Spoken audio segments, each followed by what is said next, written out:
Hello and welcome to Stretford Paddock. This is the news. We are live on the 11th of August. We've got loads of news to talk about. 8 stories today, starting with Harry Kane. Absolute chaos surrounding his potential move to Bayern Munich. We've seen multiple back and forths, multiple U-turns in the last 24 hours. They're accepting the deal, then Kane saying he didn't want to go, then they're saying he's going to stay, then it's here we go, he's going to go, then he gets to the airport, and then some people saying that he's not allowed to go to Germany, some people saying that he is going to Germany. We'll go through all of that, see what's going on, as essentially Ten Hag seemingly is losing his what started out as his number one target this summer, according to a lot of sources. Harry Kane looks to be on his way to Bayern Munich, but we've seen so many twists, so many back and forths.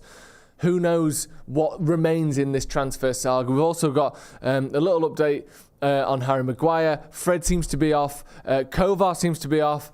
We've got updates on Højlund as well. And there's been a announcement and what would be the word? A statement regarding Mason Greenwood from female United fans as well. And we're going to be getting into all of that stuff today. Get in the comments. Let me know your thoughts on this absolute Kane madness. Let me know your thoughts on all of the other stories that we are going to be talking about today. But it's just kicking off, essentially. And you almost can't really keep up with it. But we're going to try, and we're going to condense everything and compress it into one bite-sized tablet of great news. And let's start with this Harry Kane stuff then. This was this morning, right? This is 2 hours ago. This is following last night's announcement that Tottenham had agreed a deal with Bayern Munich to sign Harry Kane, a deal in excess of 100 million euros. We then saw Sky come out. It's basically Sky having a fight with itself. We then saw Sky come out and say Harry Kane, despite this agreement between Tottenham and Bayern Munich, is increasingly likely to stay at Spurs. That was the story last night. Then this morning we see, or through the night we see, here we go, deal done. Tottenham and Bayern have got their agreement, and now Harry Kane has also agreed to join Bayern Munich. That was the update. Then we saw this update. Harry Kane was being driven to Stansted Airport this morning when he was told not to fly to Munich. Turned back. Currently at a family home near the airport waiting for permission to fly. Tottenham trying to change the deal at the last minute. That sort of echoed the words of, I believe, Florian Plettenberg, who said something similar. And he said, just while we get this to load, he said that he's at the airport, but he's not being given permission to fly. Here we go. Florian Plettenberg this morning, again, 8:12 a.m., saying Harry Kane is now on his way to the airport in London. He's already had the flight green lit for his flight to Munich. FC Bayern is waiting for him. But now, Tottenham currently hindering the move and have revoked Kane's permission to fly. Kane is waiting right now, every second in the car, don't really know what that means, for permission to fly to Munich for a medical check. There you go, you see that. That's 2 hours ago. We then saw Fabrizio Romano, sorry Ethan, you're going to have to bounce around again. We then saw Fabrizio Romano tweeting only an hour ago, after he'd already given the here we go, then tweeting with the green lights and all, the flashing lights. So we saw the here we go, and then we saw the next tweet, final poker games of Kane saga. I don't know if you can find that one, Ethan. It was the next tweet after the here we go tweet. Final poker games of Kane saga with the sort of alert emoji. There you go. Harry Kane and his camp at the airport in order to fly to Munich. Tottenham now asking to change some small details, some small conditions of the deal. Kane just waiting to fly once Spurs approve. Daniel Levy in the USA, and so on a different time zone. So Daniel Levy is pacing around the USA at 3 a.m. just absolutely ripping contracts to shreds. I don't know what these small details are. It's like, just when you think Daniel Levy has let a deal happen, let me just tweak that. Let me just actually want this much up front. Actually, this is like, we've then seen, I've got like 30 different Twitter tabs open here. We've then seen the BBC's website, their homepage, so you can find that pretty quickly, Ethan. Harry Kane, Tottenham and England striker to have medical at Bayern Munich. Now that was, and this has been updated 9 minutes ago. The problem is, you see at the top there, it says 11 minutes there. But the problem is, that was when it was last updated. This was written over an hour ago, and it doesn't say when it was first written. It says the most recent update. So this is from Simon Stone, obviously very reliable reporter. He says England captain Harry Kane is set to have a medical at Bayern Munich after being given permission to travel to Germany by Tottenham. So who knows what's going on? Because since Simon Stone here is saying he is going there has been no update from Fabrizio Romano. There's been no update from anyone else, which is interesting because typically Simon Stone, because of his nature of his work at the BBC, is incredibly reliable, but not usually the first to break stories. Because the BBC is publicly funded, they can't really speculate the way that others do. They still have good sources, they still put out good news, but they can't go out on a limb and sort of guess or, put 2 and 2 together and just assume that it's going to be 4 because it usually is 4. That's what, the likes of David Ornstein, the likes of Fabrizio Romano can do. So for him to be the one that's sort of leading the way on this, to say that he is going to Munich to have this medical is an unusual one, which makes me think either the news from Romano and Plettenberg and Sky was either false or Simon Stone has not updated it with the news. I don't know what's going on. Honestly, I don't know what's going on. But yeah, it's bizarre. And obviously, this isn't a deal that involves Manchester United as it stands, obviously. But this is one of Man United's biggest targets all summer. We saw even a couple of days ago, Gary Neville suggesting and hinting that he thinks United should try and hijack this deal. It's obviously of relevance to Manchester United fans who started this window hoping and thinking that we might well end up with Harry Kane. That now looks as though it's not the case, unfortunately, despite this nonsense that we're seeing at the minute of he signed a deal, he don't want to go, he's likely to stay at Tottenham, actually no, he does want to go, okay, he's at the airport, actually you can't go to the airport, actually, Daniel Levy's asleep because it's, 5 a.m. in New York at the minute. Who actually knows what's going on here? It seems to be back and forth every step of the way. I doubt at this point, and I say I doubt, we can almost 100% rule out any involvement from Man United in this deal, which is in itself Manchester United news. Because, like I said, we all sat here, I can say hoped, and I don't know about you at home, but maybe expected Man United to put a real big effort in to sign Harry Kane this summer. He was seemingly one of Erik ten Hag's number one targets, and it looks as though he isn't going to be signing for Manchester United. However, there's still absolute carnage going on. Bezad said, what does this have to do with Man United? I thought this was a United show. If you can't see what this has to do with Manchester United, then I don't know what you're looking at. Because even if United were never linked with Harry Kane, he's still the best player for one of United's biggest rivals who is leaving them. That is relevant to Man United, obviously.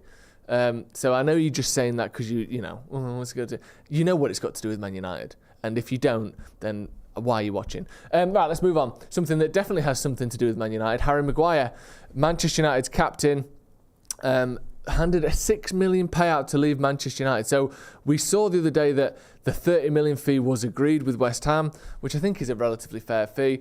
We are now seeing that there's a reported £6 million payout in order to get this deal done. So essentially you're looking at a £24 million deal for Harry Maguire. We heard this the other week, and correct me if I'm wrong, Ethan, was it Chris Wheeler from... it was Chris Wheeler, wasn't it, who came on?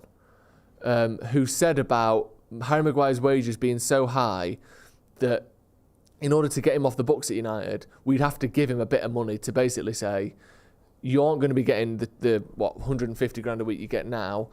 So in order to sweeten the deal a bit, to get you off the books, we'll give you some or the rest of that money up front, or some of the rest of that money up front, in order for you to leave. That number was maybe sort of hinted at around 10 million. It looks as though it's going to be closer to 6 million. Which I don't know how common that is. However, this 30 million deal, minus the 6. I hope look at this house. Look at this house here. Look at that. Right. How bad are the websites for newspapers? Look at that. Go back up to the start of the article. We're going to count these out. So you're trying to read an article about Harry Maguire. Look at the state of this. Right. Harry Maguire has been handed a huge payoff to leave Manchester United. The 30-year-old is set to make the switch to the London Stadium in a deal worth around £30 million. David Moyes' side reached an agreement in principle to sign Harry Maguire on Wednesday after the Red Devils accepted a bid for the England international. Interesting. I'd like to know more about this. 1, 2, 3, 4, 5, 6, 7 of the same advert back to back on that website. Awful. Moyes is keen to strengthen his side after losing Declan Rice, yada, yada, yada, which was the British record transfer fee for about 2 weeks, and we'll get into that in a minute. Scroll down a little bit more. Maguire is expected to be the latest to sign for West Ham and could be available for their Premier League opener against West Ham. It has in fact been revealed that the Red Devils will hand Maguire a £6 million payoff to depart this summer, according to The Sun. Maguire will take a significant wage cut when his move to West Ham is confirmed, and United will make a payment to the centre-back to help offset that. It says The Sun there, but this has been sort of, like I said before, Chris Wheeler was talking about it, relatively well known over the last few weeks, and the number was the thing that we were kind of waiting for, and it looks as though it's going to be around 6 million, which I think it just makes the most sense for everyone for him to not be at Man United, doesn't it? He's not in the manager's plans. He's become this sort of figure of fun at United. We see this where certain players, like Ashley Young, got to that point where he was used as a stick to beat the manager with. We've seen even McFred in the past has been that, and they've been sort of phased out. And we'll get to Fred in just a second. He's now leaving the club as well.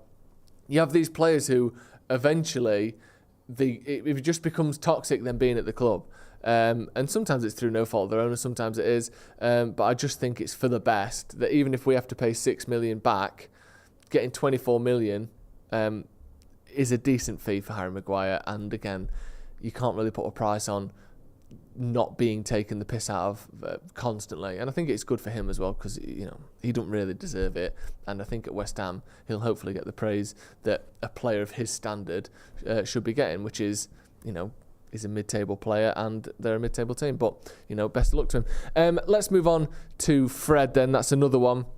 Like I said, he became the old McFred moniker, became a bit of a stick to beat Solskjaer with toward the end of his time at United. Now we're seeing Fred leave. Manchester United accept Fenerbahce transfer bid for Brazil midfielder. It looks to be at a fee of 15 million euros, which is 12.9 million pounds. Not a huge fee, but he is 30 and he's in his last year of his contract at United. So, that's why the fee is what it is.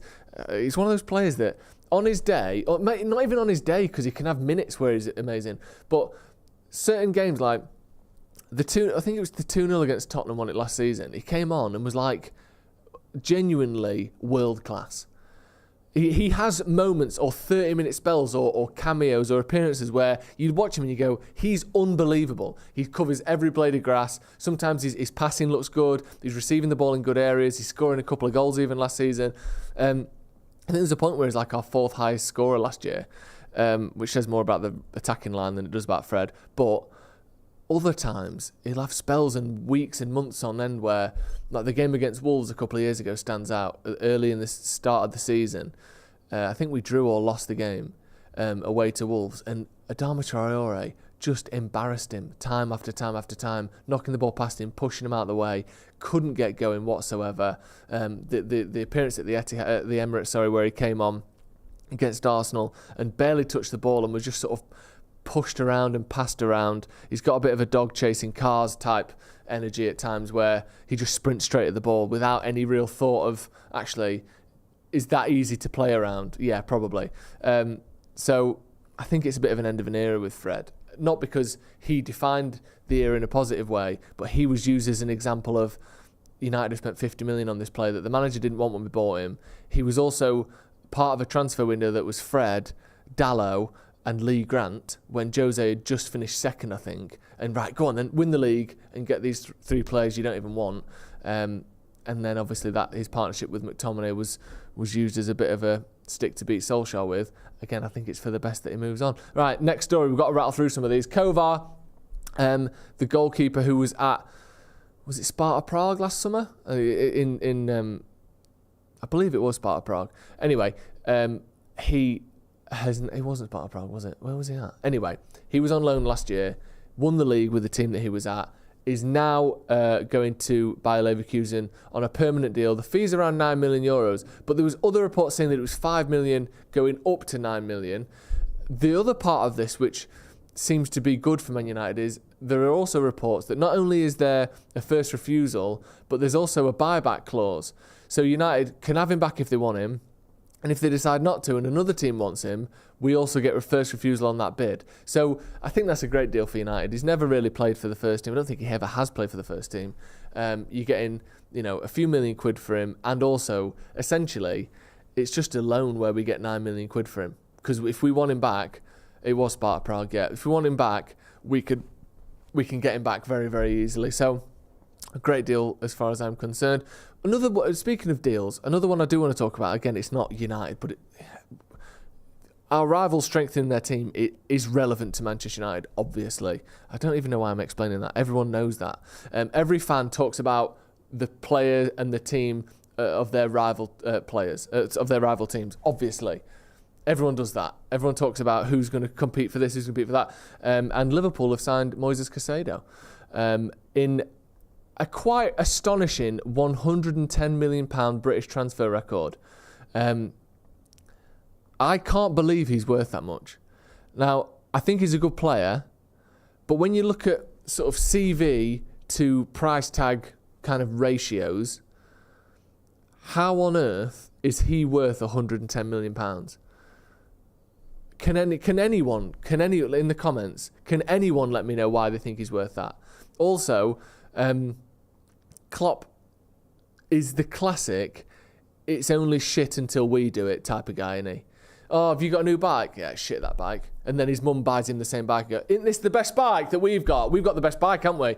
Like, do you remember when we signed Pogba and he said it was the end of football or whatever he said? And do you remember when he said that they can't compete with the oil teams and they've spent more than City and Newcastle in the last 3 years? Do you remember when he said the day that we spend £100 million on a player is the day I'll retire or something ridiculous, wasn't it? Well, he spent £100 million on Darwin Núñez and he's now spent £110 million, the British transfer record, on Moises Casado. Like, he's just one of those people who, if you're doing it, it's shit. If he's doing the exact same thing, it's great. It's just ridiculous. Like, I don't understand how he's worth that. Niall Doherty said, Casado is a top-tier signing, has to be said. The thing worth mentioning as well is, Liverpool can sign someone for 100 million quid, and it doesn't get the scrutiny that when United signs someone, if United signs someone for 100 million quid. I've seen people slagging United off for signing Mason Mount for literally exactly half of that. And people saying, oh, it's ridiculous, it's a waste of money. Can't believe United got done by Chelsea. United ended up paying what Chelsea wanted for him. It's half of what they've signed Casado for. And the stick will not be anywhere close to what United get if Mason Mount doesn't work out. Nick B says £110 million for a player who's never played in the Champions League. I like him. He's a talent. He'll improve Liverpool. But £110 million, come on now. Also, hang on a sec. Great point. Let me just have a look at this. Let me just run the numbers really quick. I'm just crunching the numbers. That's more than Real Madrid bought Bellingham for. What? Wasn't the whole point? Liverpool wanted Bellingham, but they were blown out of the water by Real Madrid. Who could compete with Real Madrid with these crazy fees? They've only paid 88 million quid up front for Bellingham. Liverpool have spent 20 million more on Casado than Madrid have paid for Bellingham after saying they couldn't afford Jude Bellingham. It's football money, innit? Don't really count. None of it makes sense. The logic isn't real. It's all wrong. Everything's back to front. It's ridiculous. How has that happened? Unbelievable. 110 million for Moises Casado. I mean, the thing is, I don't even know how to judge whether a transfer is a success anymore. Because people say, oh, if United win a Premier League, or if Liverpool win a Premier League, then it'll all been worth it. Will it? What is the monetary value on a Premier League? Because you can spend £1 billion on a squad. Chelsea spent like 900 million quid since Todd Boehly came in. Would one Premier League be enough to justify that? Obviously, I don't mean prize money. I know they don't get that. But collectively as fans, what is the monetary value of a Premier League, of a Champions League? Because people, if they win a Premier League, it's worth it. Is it? Is a Premier League worth £1 billion? I don't even know. I actually don't know. Maybe it's even a moral question more than just a financial question. What is a Premier League worth in terms of transfers? Because at some point you think, to actually justify the wages and the transfer fee that these top teams are spending, you almost need to win more than just a Premier League. It's like you almost need sustained dominance for 2 or 3 years to really justify the fact that your squad is worth £1 billion. I don't even understand. Oliver Noves says, what's happening with Kane? Scroll back to the start of the video. We cover all of the Kane stuff there. Casado's price is due to Rice's price. But I kind of understand that. But Declan Rice has been in the Premier League, up and coming, proving himself for 5 years. Casado's done it for 1.5 years or whatever. Anyway, I don't even know what's going on anymore. 110 million pounds, not even like euros or like with add-ons. It's just 110 million, which is just a sensational amount of money. Let's move on and talk about this Mason Greenwood stuff. So this is from The Athletic. We've got a couple of bits here. One is the female fans statement, which I'm going to read in full because I think it's worth talking about and it's worth having that information there. But this is from Daniel Taylor in The Athletic. It says, it's time for the club to stand up and make the right decision. A group of MUFC fans are planning protests to let the club know they don't want Mason Greenwood back. And this is the statement from those female fans. It says, today, we female fans of Manchester United are demanding that the club abide by their duty of care towards their female fans and employees and demonstrate a zero-tolerance approach to acts of violence against women by refusing to bring Mason Greenwood back to the squad. The situation is clear. Taking Greenwood back legitimises and normalises sexual assault and domestic abuse. It tells other players and the men and boys that look up to them that abusing women is acceptable without consequence and won't affect or derail your career. It also tells us as women that we don't matter. It tells the female Manchester United employees that their employer is happy to make them work alongside an abuser, and tells hundreds of thousands of female fans that supporting the team that we love involves supporting men who abuse women like us. It tells us that our safety doesn't matter, our experiences don't matter, that 1 in 4 women who experience domestic abuse and or sexual assault in the UK don't matter.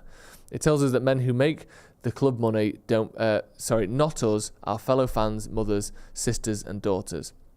The club has launched all sorts of initiatives in recent years to allegedly promote inclusivity and diversity at the match, but all red, all equal means nothing if those who have perpetrated gender-based violence are more equal than those who have lived through it. We know there are current multi-million-pound PR firms spinning narratives to go along with his potential return. Young genius who made a mistake but deserves a second chance, in quotes. Threatening your partner with sexual violence isn't a mistake, it's deliberate, targeted abuse. The lockdown parties and police warnings were apparently a mistake. Getting dropped by England and sent home from camp for breaking rules was also apparently a mistake. The problem here isn't a player who made a mistake, it's a player who has consistently demonstrated an attitude of extreme arrogance, entitlement and exceptionalism, and who has shown nothing but disregard and contempt for what it means to represent this great club. The statement goes on to say, everyone who makes mistakes, but not everyone does so while in the position of power and privilege that Greenwood is. If you want to play at the highest level at the biggest club in the world, your behaviour will be held up to the highest level of scrutiny, accountability and expectation. The decision of senior management of Manchester United regarding Greenwood's return will tell us fans everything we need to know about their ability to run this club and about whether they have genuine willingness to listen, engage with and support fans on issues that matter to us. Is this club just a vehicle for commercial success, trophies, sponsorships and revenue, or do they genuinely share our vision of Manchester United as a great institution that exists as a place of belonging and community for those who care about its values and traditions? Finally, it says, we are calling on the club to do the right thing for their fans, their employees, for the millions of young boys and girls across the world who look up to their players as heroes and role models, the millions of women whose lives have been blighted by violence and abuse. To the decision makers at the club, remember, this goes beyond football. This decision is a reflection of you and your morals and who you are as individuals and humans. Will you stand with abusers or with the abused? History will judge your choices. Make sure you choose well. I think fair play, and I think that that's a very well written statement, and it's a big decision for United, isn't it? And personally, my opinion is I agree with that wholeheartedly. I don't think Mason Greenwood should play for Man United again. And I think exactly what I said there is the truth. And I think that, you know, there's a big decision to be made, and a purely footballing decision, maybe the one that United take, which is obviously play the best players United have got available to them. But I think you've got to think about all of those things that I mentioned there. It's more than just football. And also being a footballer is a hugely privileged position that isn't just based on, are you good enough to play? Because there's plenty of people who are good enough, but for whatever reason, haven't made it at the top level. And I think, again, being someone that has clearly, made more than just small mistakes is enough to stop you from playing for Manchester United, as far as I'm concerned. But we'll wait and see, and we'll wait and see the decision. And I'm sure people will have different opinions to me, and that is their right as well, of course. That's going to be all from us this morning. Hit the like button on the video, please, and also hit the subscribe button, because we are bringing you all the latest news when it comes to Manchester United. Hopefully there's going to be some takeover news coming soon. Hopefully there's going to be some news on potential transfers as well. Maybe Amrabat, maybe another centre-back option coming in with the sale of Harry Maguire and Fred. And of course, any update on Mason Greenwood will be documented and reported by us here at Stretford Paddock. Thank you for joining us, and we'll see you in a bit.